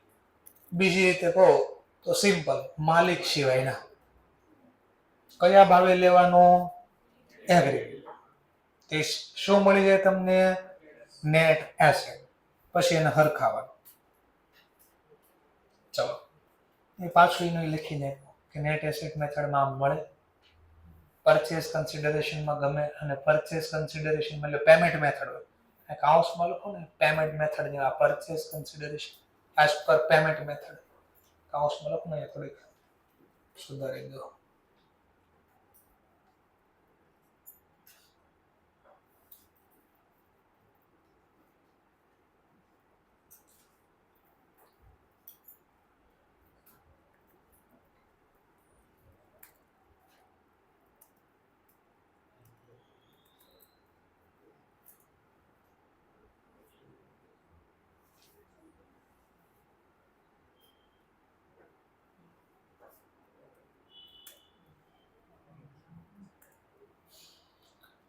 ચલો, પરચેસ કન્સિડરેશન પેમેન્ટ મેથડ થી હોય તો કોને ધ્યાનમાં લેવું? પેમેન્ટ મેથડમાં વેન્ડર કંપનીના ઇક્વિટી શેર ને પ્રેફરન્સ શેર. ચલો, ગુડવિલ કેમ મળે? પણ ધ્યાનથી ઉપર જોજો. When will create goodwill or capital, કાઉન્ટ્સમાં લખજો બરાબર. કઈ મેથડ હોય તો પરચેસ. જો આવ્યો તો એમાં કેમ મળશે? તો મેં તમને કીધું જે એસેટ છે, જે લાયબિલિટી બાદ કરો એટલે શું કહેવાય? Net asset. અને કોની સાથે સરખાવો? પેમેન્ટ આવે. જો નેટ એસેટ કરતા પેમેન્ટ વધારે ચૂક ગુડવિલ ક્રિએટ થાય. નેટ એસેટ કરતા પેમેન્ટ ઓછું ચૂકો તો શું ક્રિએટ થાય? કેપિટલ. આમાં ગોખેલું હોય બધું કે સર એવું બધું યાદ ન રાખવાનું હોય. જ્યાં સરવાળો ઘટે ત્યાં લખી દેવાનું. અહીંયા ઘટે તો લખી અહીંયા ગુડવિલ, અહીંયા ઘટે તો કેપિટલ. બે બાજુ સરવાળા ઘટે એવું તો બને નહીં કોઈ દિવસ. આવડી ગયું સર અમને. પણ એમસીક્યુ માં પૂછે, ટ્રુ ફોલ્સ માં પૂછે કે પરચેઝ મેથડમાં ગુડવિલ ક્યારે ક્રિએટ થાય? તો સિમ્પલ, નેટ એસેટ કરતા પેમેન્ટ વધારે, એટલે payment is more than net asset. Payment વધારે છે કોના કરતા? Net asset. તો ક્રિએટ શું કરે? ગુડવિલ. પૂછે કે કેપિટલ રિઝર્વ ક્યારે ક્રિએટ થાય? ઓબ્વિયસલી નેટ એસેટ કરતા પેમેન્ટ અમાઉન્ટ ઓછું, તો payment amount is less than net asset. આવું લખી દેવાનું તમારે. અને એ જ અહીંયા તમને આ લેસ મોર ને બદલે આ બે એર આપ્યા છે, લઘુત્તમ ગુરુત્તમ.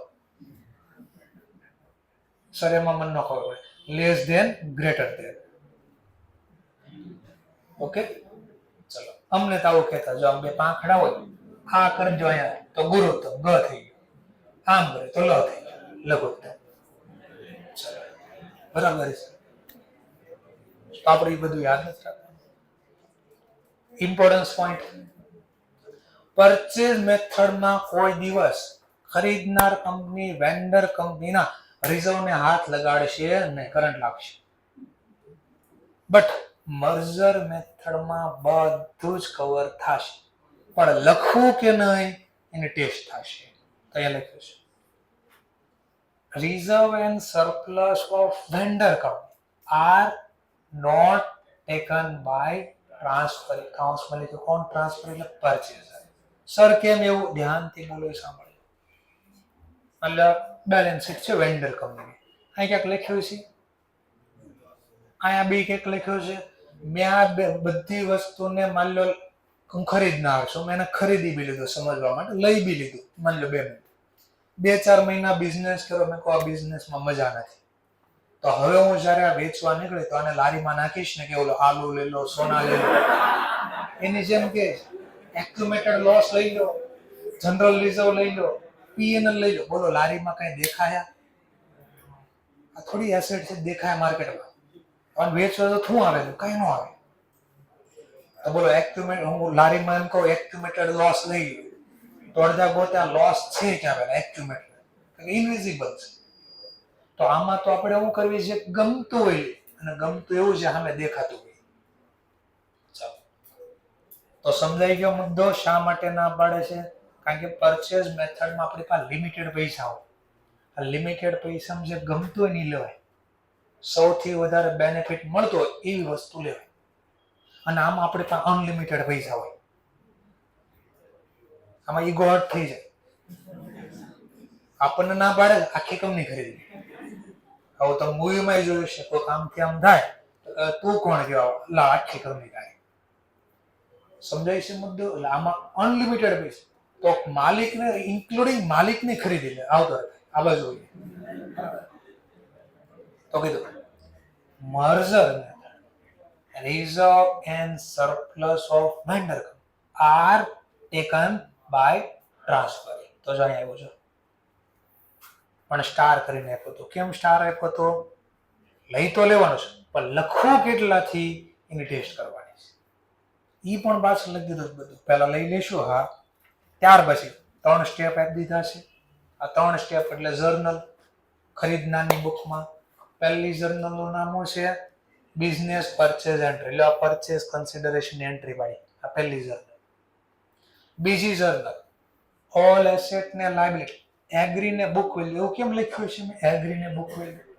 ડિપેન્ડ્સ ઓન કઈ મેથડ છે. દાખલામાં જો પરચેઝ મેથડ કીધી હશે તો હું કયા ભાવે એન્ટ્રી પાડીશ?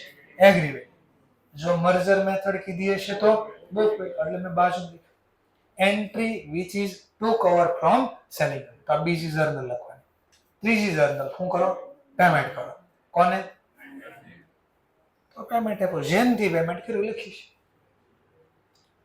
એક્સ્ટ્રા જર્નલ આવી શકે, પણ વર્ડ તો કયો? ઇફ. અને એક્સપેન્સની જર્નલ તો ઓલા બે હવાલા હતા.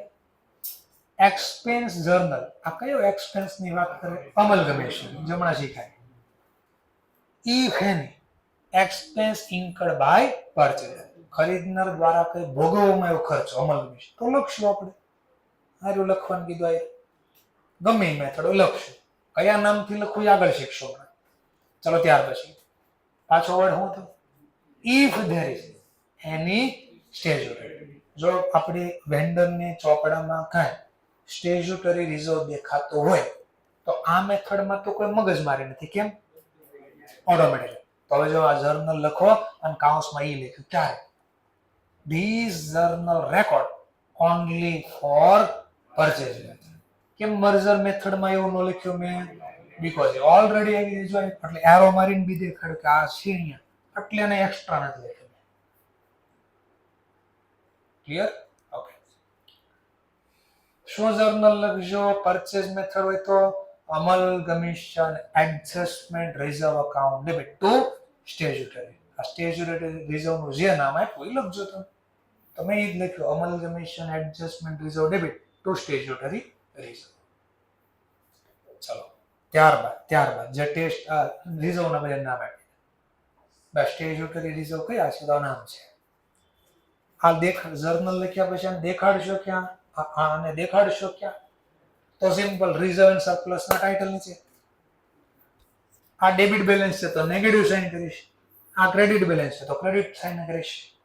કયા ટાઇટલ નીચે છે? આ બંને માહિતી ખરીદનારના ચોપડામાં પરચેઝિંગ કંપનીના બેલેન્સ શીટમાં કયા ટાઇટલ નીચે? Reserve and surplus. આ ટાઇટલ નીચે છે. આ ડેબિટ બેલેન્સ છે તો એને લેસ કરીને લખીશ. ક્રેડિટ શું થાય? હા, તો આ રિઝર્વ ને પ્લસ કરીશ, તો આને લેસ સાઇન કરીને આપીશ અને પ્લસ સાઇન, તો એ લખી જો બધું. Statutory reserve entry show in the balance sheet. Amalgamation adjustment recover show in a liability side. લાયબિલિટીમાં ક્યાં? રિઝર્વ એન્ડ સરપ્લસ ના કઈ સાઇન તરીકે? Negative balance. એટલે ડેબિટમાં ક્રેડિટ લેસ કરે. ચલો ઊંઘ આવતી પહેલા હોઈ જાવ થોડું. Statutory reserve account show in a liability side. ક્યાં લાયબિલિટીમાં? Reserve and surplus. અને કઈ સાઇન તરીકે? એડ કરી દીધું. તો મેં એ જ કીધું, જમા પ્લસ, જમા ઉધાર માઇનસ. આ કેસ હોત તો આમાં ખાલી એડ જ થાય, લેસ ન થાય, કારણ કે લેસ ઓલરેડી થઈ ગયો હોય પી અને ડેબિટ, એટલા માટે. ચલો ત્યાર પછી સમજવા માટે આ રિઝર્વ સરપ્લસ ના લિસ્ટ આપ્યા, નામ આપ્યા કે આ રિઝર્વ છે, આ સ્ટેચ્યુટરી રિઝર્વ નથી, આ નફો છે. સ્ટેચ્યુટરી રિઝર્વ ના નામ અલગ કરી દીધા. હવે આવું થાય, ધ્યાન દીજો. રિઝર્વ એન્ડ સરપ્લસ ના ટાઇટલ નીચે આવું લખી નાખો, એક્સપોર્ટ પ્રોફિટ રિઝર્વ, અને પછી બધા આ નામ આપ્યા હોય હારે. તો હવે આપણને ક્વેશ્ચન થાય, જો આ મેથડ હોય, આવત તો કઈ માથાકૂટ ન હોય, કેમ બધું લખવાનું જ હોય. આ હોય તો તકલીફ થાય. આમાં જો સ્ટેચ્યુટરી રિઝર્વ હોય તો અલગથી લખાય, ફ્રી રિઝર્વ ને તો આજ બી નથી ડાળતા, તો લખવું કે નહીં માથાકૂટ થાય. એટલે મેં બે લિસ્ટ અલગ પાડી દીધા કે જો આવા કઈ નામ આવે તો આપણા આ બધા ફ્રી રિઝર્વ છે. કાઉન્સમાં લખવું હોય તો લખી શકો ફ્રી રિઝર્વ. તો આ મેથડમાં તો લખવાના જ ન હોય. આ મેથડ હોય તો લખવાના હોય પણ ટેસ્ટ કરવાની હોય. સ્ટેચ્યુટરી રિઝર્વ તો ગમે એ મેથડ હોય લખવાના જ હોય. એના નામ બી અલગ કરી દીધા. જનરલી એક્ઝામમાં અત્યાર સુધી જેટલા ક્વેશ્ચન આવ્યા એમાં આટલા હતા. અને આની સિવાયનું કોઈ ભૂલથી નામ આપશે તો કાઉન્સમાં લખ્યું હશે સ્ટેચ્યુટરી રિઝર્વ. પણ આવા જ્યારે નામ હોય ત્યારે ઘણી વાર અલગથી લખતા બાજુમાં કે સ્ટેચ્યુટરી રિઝર્વ. તો લિસ્ટ યાદ રાખવું પડશે આપણે. ચલો આજે ખાલી આ રફલી સમજાવજો, કોઈ ભણાવવાનું સ્ટાર્ટ નથી કર્યું કે ડેમો આપો છો. આગળની બધા જ દાખલામાં આવી ક્યાંક પ્રોસેસ થવાની. પછી લખેલું આઈડિયા કે ભાઈ કાલે આ બોલતા તેને હવે આમ વર્ક કરવાનું છે. ચલો ઓર પાછું લો. હા, ઓર કરી દીધું. લાયબિલિટી નું લિસ્ટ આપી દીધું કે બધી લાયબિલિટી છે. ચલો ધ્યાનથી જોજો. Treatment of reserve under purchase. No reserve other than statutory reserve of transfer company should be incorporate, એટલે ભેગો કરો. ફાઇનાન્શિયલ સ્ટેટમેન્ટમાં ખરીદનાર કંપનીના ટ્રાન્સફર એટલે ખરીદનાર કંપની છેલ્લે જ્યારે હમણાં જો બેલેન્સ શીટ બનાવી ભેગી કરી બે, તો એને કન્સોલિડેટ કરી કહેવાય, ઇનકોર્પોરેટ કરી કહેવાય. તો જ્યારે બંને બેલેન્સ શીટ ભેગી થાય ત્યારે ખરીદનાર કોઈ દિવસ વેચનાર કંપનીનું રિઝર્વ આમાં ન લખે બેલેન્સ શીટમાં. કેમ ન લખે? કારણ કે આપણે લાવતા જ નથી એટલે નો રિઝર્વ લાવતા જ નથી. હા, આ ખાલી લાવશું કયું? Other than statutory. The balance of profit and loss account, general reserve of the transfer company are not recorded at all. ખાલી એક નામ બચી ગયું કે આ ખરીદનાર પરચેઝ મેથડમાં રિઝર્વ કોઈ દિવસ લખતા જ નથી, તો ઇનકોર્પોરેટ વખતે આપણે કોઈ દિવસ લખવાનું થાય નહીં. પણ મર્જર મેથડ હોય તો ટેસ્ટ લખવાનું પણ કેટલું, તને ટેસ્ટ તો એ લખી જો બાજુમાં. તો સૌથી પહેલા પરચેસ કન્સિડરેશન ની અમાઉન્ટ હજુ એડજસ્ટ કરવાની. તો પહેલા હું લખો પરચેસ કન્સિડરેશન ની પેડ અમાઉન્ટ, એમાંથી માઇનસ કરો હું પેડ. તો જો મેં એ જ કર્યું હતું. આ પરચેસ કન્સિડરેશન ની અમાઉન્ટ એમાંથી પેડ કેપિટલ કોનું? વેન્ડર. એ લેસ કરો.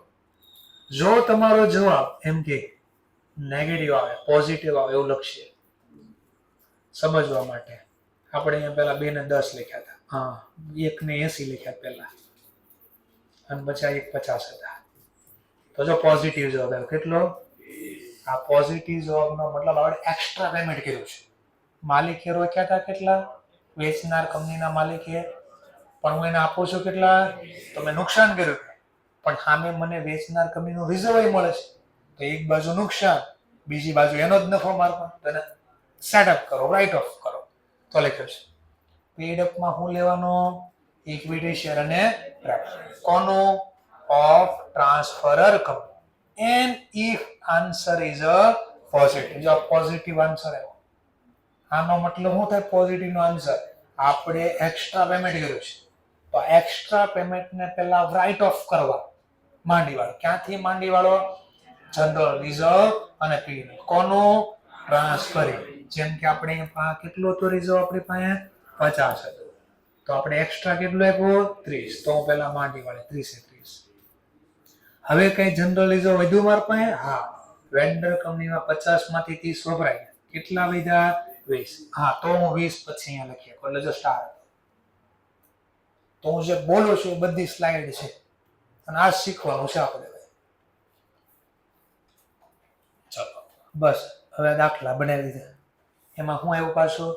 ઇન્ટરઓવિંગ ટ્રાન્ઝેક્શન. શું હોઈ શકે ઇન્ટરઓવિંગ? તમે કીધું છું લોન લીધેલી, લોન આપેલી, ડેટર ક્રેડિટ. અને આમાંથી શું બન્યા પાછા? Bills receivable, bills payable. તો જો સામ સામે એન્ટ્રી કેન્સલ કરાવી તમને. પછી પાછો એક દાખલો બન્યો, અમલગમીશન નો ખર્ચો થાય તો ક્યાં લખવાનું? તો કઈ મેથડ પહેલા? જો પરચેઝ મેથડ ધંધો ખરીદો ગુડવિલ થી, તો ગુડવિલ ડેબિટ કરજો.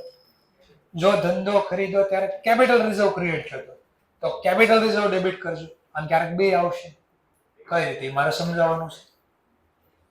ચલો, અમલગમીશન હોય કામ બરો, જનરલી પીએનએલ વાપરી દેજો, જનરલ રિઝર્વ નહીં વાપરે. પીએનએલ લખીને કામ પૂરું કરી દેજો. અને છેલ્લો હવાલો ખાલી આ અનરિયલાઇઝ પ્રોફિટ ઓન સ્ટોક. તો પેલા મારે આખી સ્ટોરી સમજાવવી પડશે. લો પછી આ બધું પૂરું. આટલું જ ભણવાનું છે તમારે. આવડશે? સરસ. ચાલો તમારું કામ. હાલો હાલો ઘડીક મૂકી. કેટલા વાગી ગયા? 12:30 થયા. ચલો તો એક પેલા બેઝિક દાખલો ગણી આપણે, એટલે પોઈન્ટ ક્લિયર થાય. ચલો, એક ને ક્વેશ્ચન, જો આ કોઈ ભૂલથી કે સર મારાથી નો કમાયા, એનો તો વાંધો નહીં, પડી ગયો એનો તો વાંધો નહીં, પણ પોતાનો પાડે તો હજી વાંધો નહીં. આજુબાજુ વાળા ડબ્બાના ઘા કરે, નાસ્તાના ઘા કરી દે. પાણીની બોટલ, એમાં ઠંડી પાણીની બોટલ હોય ને, કોઈથી ભૂલથી ન પડે. અંદર જે ઠંડી રહી ને બોટલ, એમાં કાચ અંદર ઈ સિસ્ટમ ઇન્સ્યુલેશન એ રીતનું હોય. એકવાર 1-2 વાર પડે ને અને ડેમેજ થઈ જાય, એમાં ઠંડુ ન રહે. બરાબર છે? એટલે તમે ઘા કરો છો ના પાડો, નહીં ઘા કરો, 300-400 ખર્ચો થાય. સર પણ હું તો 100 વાળી લોખંડની બોટલ વાપરું છું, સ્ટીલો નથી વાપરતો, તો લોખંડની બોટલ વાપરું છું. ચલો, એક ને એક દાખલો 3 રીતે બનાવો છો. એક ને એક ક્વેશ્ચન 3 રીતે લખો છો. એટલે હું જે હમણાં થિયરી સમજાવતો હતો, આ સ્ટાર વાળા પોઈન્ટ કઈ રીતે ક્રિએટ થાય એક ક્વેશ્ચનમાં સોલ્વ કરાવો છો પહેલા. એટલે કોઈ આ ક્વેશ્ચન નથી, બેઝિક કઈ રીતે દાખલો બને એ સમજાવવાનો પ્રયત્ન કરો. સાથે લખવું હોય તો લખી શકો છો, સમજવું હોય તો પ્રોબ્લેમ. બેઝિક દાખલો, if purchase consideration is paid by cash, payment શેનાથી આપવો છે? કેશ. તો કઈ મેથડ હશે મને કહો. હાલો, જો કે ઉપર લખ્યું છે એનો વાંધો નથી, પણ આપણે ટર્મ્સ કન્ડિશન પહેલી શું હતી? પેમેન્ટ શેનાથી જવું છે? શેર. આપણે પેમેન્ટ શેનાથી કરવી? કેશ. તો કઈ મેથડ પ્રમાણે લે? પરચેસ. આ 3 રીતે કીધું કે જો પહેલું કીધું પરચેસ કન્સિડરેશન તમે ચૂકો, એકને સડશે. તો કેમ લખાય? પછી ગયું કે નહીં 1 ને 80 ચૂકવો તો માની લો 1 ને 67 અહીંયા લખો પહેલું. માની લો કે બીજું કે નહીં પેમેન્ટ તમે ચૂકવો 1 ને 80 તો કેમ જર્નલ આવશે? ને ત્રીજું કે ના પેમેન્ટ તમે કરો 1 ને 60 તો જર્નલમાં શું ફરક આવશે એ સમજવાનો પ્રયત્ન કરીએ. કોના ચોપડામાં આલે છે અત્યારે આ? In book of purchasing company. જે નામ આપ્યું છે લખી દો કંપનીનું નામ. કઈ મેથડ પ્રમાણે પેલા જર્નલ લખો છો? Purchase method. પરચેઝ મેથડ નું બીજું નામ શું છે? પુલિંગ. પરચેઝ નું બીજું કોઈ નામ નથી, પરચેઝ જ છે. ચલો સ્ટાર્ટ કરીએ. પહેલી જર્નલ કઈ લખવાની? પહેલી journal business purchase consideration amount due કરવા. નોબલા ધંધામાં જે ખરીદીને લાવ્યા એ શું છે? તો એ પહેલા લખવાનું બિઝનેસ. ધંધામાં આવ્યો બિઝનેસ પરચેઝ અકાઉન્ટ ડેબિટ. અને જેને આપ્યું વેન્ડર બેનિફિટ લિક્વિડેટર બેનિફિટ ખાતે જમા. નામ આપ્યું નામ લખવાનું નકર ખાલી લિક્વિડેટર વર્ડ યુઝ કરી દેવાનો. ચલો કેટલામાં ધંધો ખરીદો? પેલા અહીંયા આપણે 167 વાળો કેસ નાખ્યો. પેલા આ બાજુ પહેલો કેસ છે એટલે પહેલી જર્નલ લખો છો business purchase account debit to liquidator account. કેટલા રૂપિયા? 1,67,000. હવે સમજવા માટે માન લો આપણે બધી એસેટ ખરીદી લીધી. પાછળ કઈ ડેટા આપ્યા છે? હા આપ્યું છે તો આપણે માં ધારવું નહીં પડે. Following the agree value asset and જો ફોલોવિંગ એગ્રી વેલ્યુ એસેટ અને તો અમને આ જ જોઈતું છે, બધું નથી જોઈતું. તો જે હવે આ ખબર ન પડે બોલો આટલું લખું તો આમાં શું લાવ્યા એ ખબર ન પડે તો અકાઉન્ટ ને બંધ કરવાને કહેવાય બિઝનેસ પરચેઝ અકાઉન્ટ ક્લોઝ. આને કહેવાય ડ્યુ કર્યું.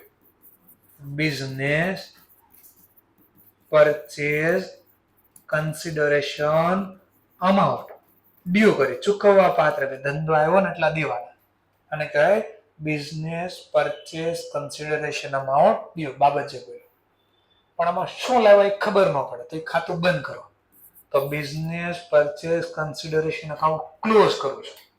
ચલો ક્લોઝ કરવામાં જે એસેટ લાવ્યા અહીંયા લખવાની. ચલો શું લાવ્યા? પહેલા બિલ્ડિંગ. કયા ભાવે લખવાનું? Book value. કઈ બુક વેલ્યુ એગ્રી વેલ્યુ. સરસ 75,000. પ્લાન્ટ લેવા છીએ આપણે 90,000 90,000. ફર્નિચર બી લાવ્યા છીએ આપણે 55,000 55,000. ત્યાર પછી ડેટર બી કન્સિડર કર્યા છે આપણે એની વેલ્યુ ધ્યાનમાં લીધી છે 16,000. ચલો હવે જો એસેટમાં તો ઘણા બધા નામ હતા. જો આપણી પાસે કેશ હતા, એક્યુમેટેડ લોસ હતા, પણ આપણે કીધું એક્યુમેટેડ લોસ નથી જોઈતો મારે. કેશ તમારી પાસે રાખો, નથી જોઈતા આપણે. ચલો તો હવે સિમ્પલ જે લાયબિલિટીમાં બે નામ હતા ડિબેન્ચર અને ક્રેડિટ. તો આમાંથી આપણે કઈ લીધા? બંને લઈ લીધી લાયબિલિટી. જે લાયબિલિટી ટેક ઓવર થાય અને જે ભાવે ટેક ઓવર થાય લખવાનું. તો ડિબેન્ચર કન્સિડર કર્યા આપણે 46,000. ક્રેડિટર કેટલામાં લઈ ગયા આપણે ટેક ઓવર કર્યા? તો કે 23,000. તો એનો મતલબ આ ખાતું બંધ કર્યું જમા કર્યું તો બિઝનેસ પરચેઝ અકાઉન્ટ 1,60,000 ઈ બંધ કર્યું અને એના બદલે આટલા નામ લખ્યા કે ભાઈ બિઝનેસમાં આટલું લાવ્યો છું. હવે કોમન સેન્સ ચલાય. નેટ એસેટ નું સૂત્ર શું હતું? નેટ એસેટ નું એસેટ માઇનસ લાયબિલિટી. તો ચલો આ એસેટ આ લાયબિલિટી બાદ કરીને બોલો ને આના રૂપિયા ખાલી બોલો ને 1,60,000. તો આને નેટ એસેટ લખી કહેવાય. તમે બીજી રીતે આને શું લખ્યું કહેવાય? તમે નેટ એસેટ. તો નેટ એસેટ આવી કેટલા ને આવ્યા નેટ એસેટ? 1,67,000. અને પેમેન્ટ કેટલું નક્કી કર્યું? બોલો 1 રૂપિયો બી વધારે ચૂકવો ₹1 ઓછો ચૂક્યો નહીં, નો પ્રોફિટ નો લોસ.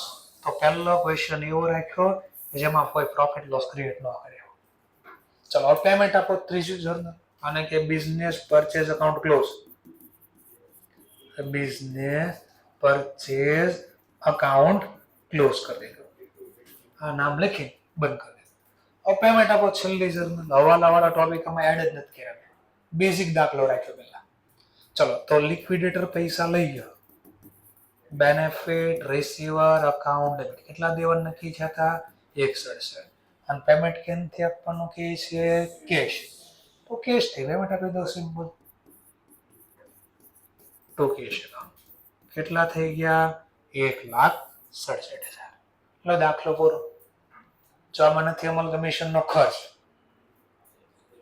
નથી ઇન્ટરઓવિંગ ટ્રાન્ઝેક્શન, નથી સ્ટેચ્યુટરી રિઝર્વ, કોન્ટ્રા એન્ટ્રી નથી, સ્ટોક અનરિયલાઇઝ પ્રોફિટ ની વાત નથી. સ્ટોક આનો હતો ને આમાં કઈ નથી કીધું. તો બેઝિક દાખલો હતો એમાં આ 3 જર્નલમાં પૂરો થઈ જાય. અમારી લો આની આ જ બેલેન્સ શીટ. પણ હવે તમને કે નહીં પરચેસ કન્સિડરેશન કેટલું આપો? 1.80. તો આપણો જવાબ ક્યાં ફરે? જર્નલમાં કોઈ ચેન્જીસ નહીં આવે, બટ અમાઉન્ટ બદલી જશે. અહીંયા અમાઉન્ટ કેટલી થઈ જશે? 1,80,000.